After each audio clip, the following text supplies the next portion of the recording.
To achieve your goals, you need to stop focusing on your goals. What you need to do instead is focus on being eligible for the refund policy. What I mean by this is it's not always helpful to think about the overall goal, because you tell yourself to achieve it, you need to do this and that, and eventually you'll get there. But think about a refund policy. There are particular criteria and stipulations that need to be met in order to be eligible for the refund policy. This same line of thinking needs to be applied when trying to achieve our goals, and requirements that need to be met on a consistent basis in order to make meaningful progress. If the criteria aren't met, then we won't be eligible for the refund. If you paid for a product or course, it's likely that you're going to make sure you're eligible for a refund, just in case you don't get what you were promised. And in following the refund policy, it's likely that you're going to have to follow the steps necessary to achieve what you're being sold. So what are you selling yourself?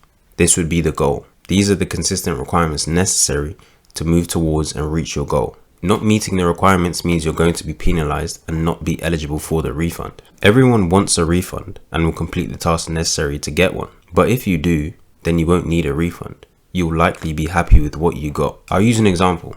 Let's say your goal is around fitness. Let's say you want a more muscular physique. The generic thing would be to say to yourself, okay, let's go to the gym and exercise. In the next 30 days, you must complete 50 push-ups a day, or you must go to the gym 3 times a week, doing 2 upper body workouts and 1 lower body workout. It doesn't have to be the most impossible refund policy to meet. You can implement something realistic, but it must mimic a refund policy in that it has specific requirements. So you can keep track and be given a time frame. You can even give yourself a reward for fulfilling the refund policy as an incentive. But what you'll realize is fulfilling the refund policy in itself will feel like a reward. So take a look at your goals and create the refund policy and do everything you can to make sure you're eligible for it. You'll find the thing that you sell yourself is promised through the refund policy. I hope you found this video helpful.